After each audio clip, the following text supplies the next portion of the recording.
الحمد لله وكفى وسلام على عباده الذين اصطفى لا سيما على سيد الرسل وخاتم الأنبياء وعلى آله وصحبه ومن بهديه مهتدى. أما بعد فأعوذ بالله من الشيطان الرجيم. بسم الله الرحمن الرحيم. يريدون ليطفئوا نور الله بأفواههم والله متم نوره ولو كره الكافرون. صدق الله العظيم. جناب صدر محترم، اکابر علماء کرام، عزیزان ملت، میرے دوستوں اور بھائیوں،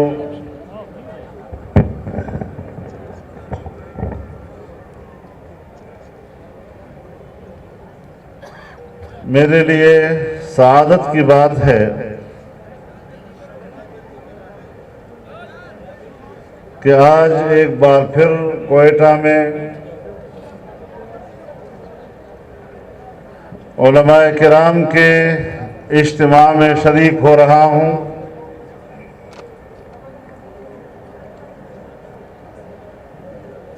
میرے سامنے بزرگ علماء کرام کی ایک بڑی تعداد بھی موجود ہے. نوجوان علماء کرام کی تعداد بھی موجود ہے اور جمعیت علماء اسلام کے مخلص کارکنوں کی تعداد بھی موجود ہے.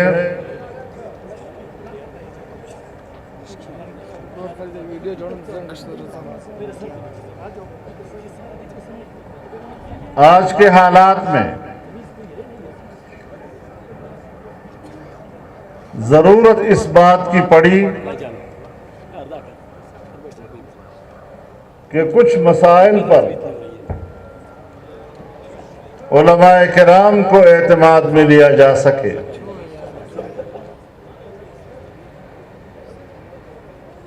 میرے محترم دوستو، آپ کا سلسلہ نسب، آپ کے اکابر اور اسلاف کی تاریخ بر صغیر میں آزادی کے لیے دی جانے والی قربانیوں کا نام ہے.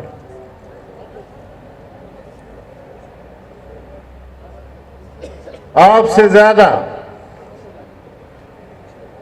آزادی کی قدر و قیمت کو کون جانتا ہے؟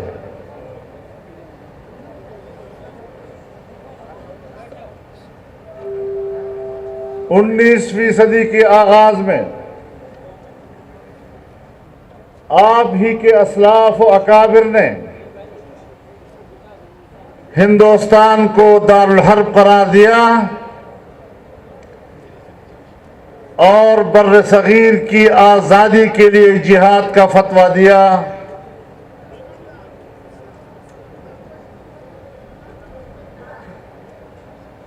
دو 200 سال تک ہمارے اکابرین نے قربانیاں دیں. بہت سے محاذوں پہ لڑے.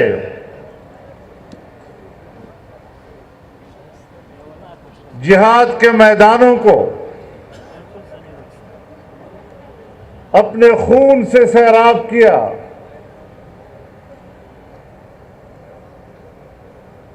کالے پانی کے قید خانوں کو انہوں نے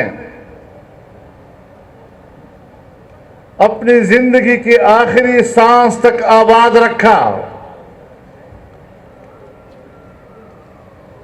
مالٹا کا قید و بند، خلافت کی تحریک، جمعیت علماء کا قیام، یہ سب آپ کی تاریخ ہے، اور پاکستان کی کوئی سیاسی جماعت وہ اس حوالے سے آپ کے ہمسر نہیں ہے۔ یہ اور بات ہے کہ قیام پاکستان کے بعد انگریز کے خلاف لڑنے والے متوالوں کو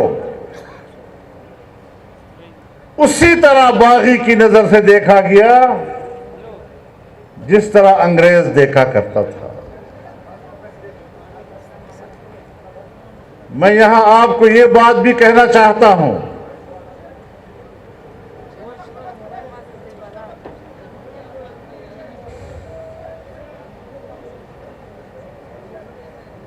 آرام کشنے بس حکم دے کے نہ زیادہ کشنے بس۔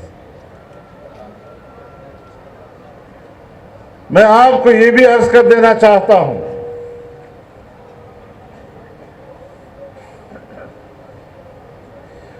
کہ کسی کے بارے میں ایک تاثر پیدا کر لینا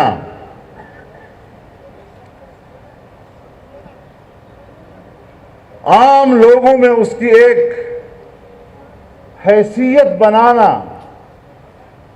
اس میں ریاست اور ریاستی اداروں کا بڑا کردار ہوا کرتا ہے۔ انگریز کے دور میں جب انگریز نے علی گڑھ کالج کے ذریعے اپنا ایک نظام تعلیم قوم پر مسلط کیا،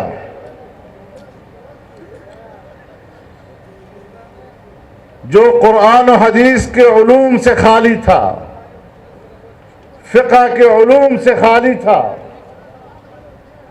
اور ہمارے اکابر نے دینی مدرسہ قائم کیا،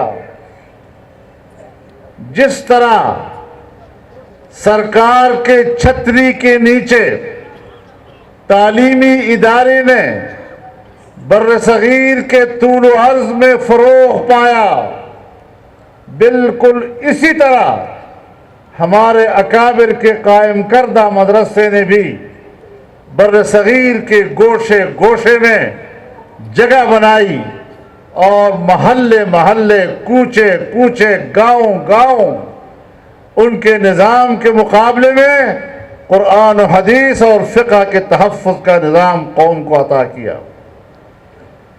لیکن تاثر کیا دیا؟ مولوی کو اس طرح پیش کیا گیا جیسے کہ وہ کمی ہو، جیسے وہ معاشرے کا حصہ نہ ہو۔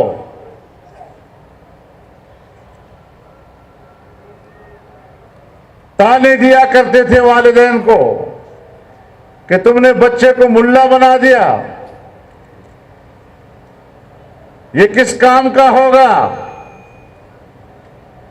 ایک حقیر حیثیت مدرسے کے طالب علم اور استاد کو دی گئی۔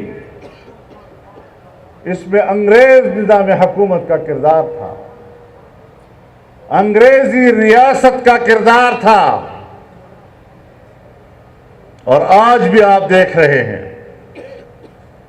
کہ آج دینی مدرسہ، اس کے طالب علم اور اس کے استاد کے بارے میں امریکہ اور مغربی دنیا اور ان کے ریاستی ادارے وہ دینی مدارس کے بارے میں تاثر پھیلا رہے ہیں کہ یہ داڑھی پگڑی والے، مدرسوں میں پڑھنے اور پڑھانے والے یہ دہشت گرد پیدا کرتے ہیں، یہ خوفناک لوگ ہیں، یہ درندگی پیدا کرتے ہیں، یہ انتہا پسندی پیدا کرتے ہیں۔ کل آپ کے بارے میں انگریزی ریاست نے اور ان کے اداروں نے وہ تاثر قائم کیا، اور آج امریکہ اور مغربی دنیا کی ریاستی اداروں نے آپ کے بارے میں یہ دوسرا کردار ادا کیا جو آج عام لوگوں میں اس کو فروغ دیا جا رہا ہے۔ تو آپ محسوس کریں کہ ریاستی ادارے کیا گل کھیلتی رہتی ہیں کس طرح ایک پروپیگنڈا نظام بناتی ہے، کس طرح وہ میڈیا کو استعمال کرتی ہے، کس طرح وہ چینلوں پر اینکرز کو استعمال کرتی ہے، کس طرح وہ گلی کوچوں میں این جی اوز کو استعمال کرتی ہے، کس طرح وہ آپ کے بارے میں ایک غلط اور بدنما تصور انسانیت کے سامنے پیش کرتے ہیں۔ آج آپ سوچیں کہ اگر جمعیت علماء ملک کی سیاست میں ایک مقام رکھتی ہے، اتنا بڑا مقام کہ پاکستان کی کوئی سیاسی جماعت اپنی آواز پر بیک وقت 50 لاکھ پاکستانیوں کو اکٹھا نہیں کر سکتی، لیکن قیام پاکستان کے بعد سے ہماری بیوروکریسی اور ہماری اسٹیبلشمنٹ نے دینی مدرسے، علماء اور ان کے کردار کے بارے میں اپنا رویہ تبدیل نہیں کیا۔ لہذا آپ کو سوچنا ہوگا کہ آپ کہاں کھڑے ہیں،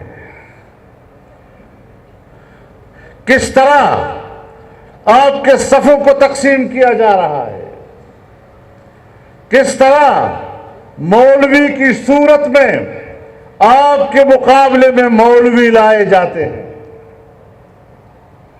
کس طرح آپ کی صورت میں آپ کے مقابلے نئے نئے لوگ پیدا کیے جاتے ہیں تاکہ عوام کا ذہن میں انتشار ہو، یہ بھی مولوی ہے اور وہ بھی مولوی ہے، ہم کس کی بات کو سچ کہیں۔ ایک اپنا موقف جرأت کے ساتھ پیش کرتا ہے، حقائق کی بنیاد پر پیش کرتا ہے، تدبر کی بنیاد پر پیش کرتا ہے اور انسانیت کی رہنمائی کرنا چاہتا ہے، لیکن اگر وہ سوچ اور وہ فکر ریاست کے منشا کے مطابق نہ ہو تو پھر اپنے زرخرید ملاؤں کو آپ کے مقابلے میں استعمال کر کے اسلام کے مقدس نام کو استعمال کیا جاتا ہے۔ میرے دوستو، ناراض نہ ہونا، لیکن حقائق حقائق ہیں، کب تک پردہ پوشی کرتے رہیں گے؟ اگر ہم دیکھتے ہیں کہ ہمارے ماحول میں فرقہ پرست تنظیمیں قائم کی گئی ہیں، میں آج آپ کو واضح طور پر کہنا چاہتا ہوں کہ فرقہ پرست تنظیم کسی فرقے کے خلاف نہیں بنائی گئی، وہ فرقہ پرست تنظیم بھی آپ کی قوت کو کمزور کرنے کے لیے بنائی جاتی ہے۔ مت سوچیں یہ بات، بڑے خلوص کے ساتھ، اچھے اچھے نعروں کے ساتھ، بڑے اشتعال کے نعروں کے ساتھ میدان میں اترتے ہیں، کسی پر کفر کے فتوے لگاتے ہیں، کیا کچھ کرتے ہیں، کوئی مقصد نہیں۔ یہ ہماری اسٹیبلشمنٹ کے ہاتھوں میں کھیلنے والی وہ تنظیمیں ہیں جو صرف جمعیت علماء اسلام کی قوت کو کمزور کرنے کے لیے تخلیق کی گئی ہے۔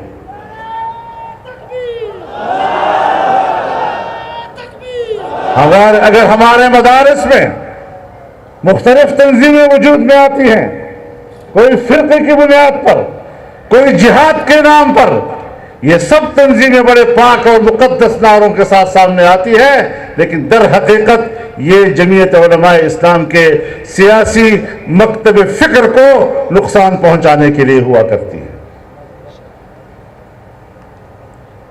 خدا کے لیے علماء کرام اب اس حصار سے نکلیں، اس حصار سے نکلنا ہوگا، دنیا کو بتانا ہوگا کہ جمعیت علماء اب پاکستان کی وہ قوت ہے جسے نہ ملک کا نظام نظر انداز کر سکتا ہے اور جسے نہ بین الاقوامی اسٹیبلشمنٹ نظر انداز کر سکتی ہے۔ میرے محترم دوستو، ہم ملک کی سیاست میں ہیں، ہم پارلیمانی سیاست کا حصہ ہیں، ہم الیکشن لڑتے ہیں، ہم نے الیکشن لڑے، ہر زمانے میں لڑے، لیکن اس دفعہ جو پاکستان میں الیکشن ہوا، ایسے الیکشن کو تو میرے خیال میں کہیں میوزیم میں رکھنا چاہیے۔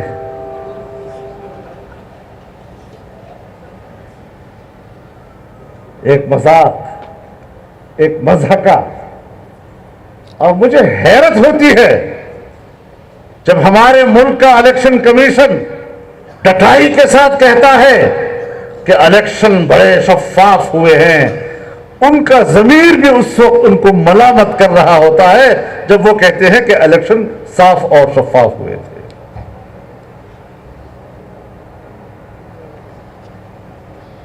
یہ آج کے حکمران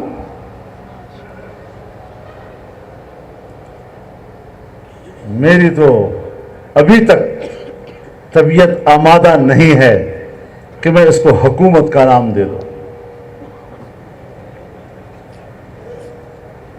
یہ حکومت ہے؟ مسخرہ ہے، مسخرہ.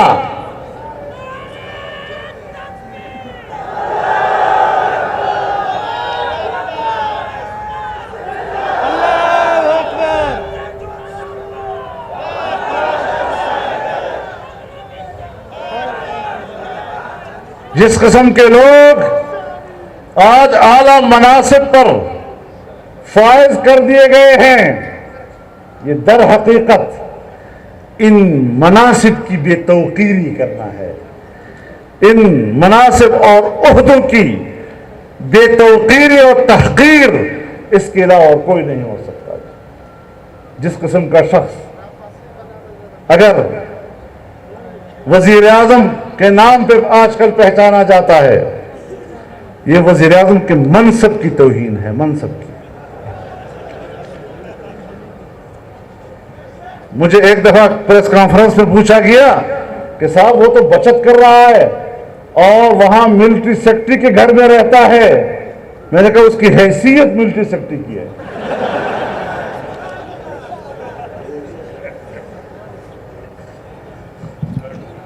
ابھی کہتا ہے بیت الخلاء صاف کرو. میں نے کہا تمہارا کام اصل میں تھا یہی، تمہیں غلط جگہ پہ بٹھا دیا گیا ہے. تمہارے ہاتھ میں جھاڑو ہونا چاہیے. تم گلی کوچوں کے صفائی کرتے ہوئے نظر آؤ. حکمران کا مقام تمہارا ہو نہیں سکتا. نعرہ تکبیر! للکار ہے، للکار ہے، للکار ہے، للکار ہے. قائد تیرا ایک اشارہ. میرے محترم دوستو، میں پاکستان کے ساتھ اس قسم کے مذاق کو برداشت نہیں کر سکتا. چاہے کوئی ناراض ہو اس پہ. کوئی ناراض ہوتا ہے اپنے گھر میں رہے. میں اس سے بڑھ کر محترم پاکستانی ہوں. میں اس سے زیادہ عزت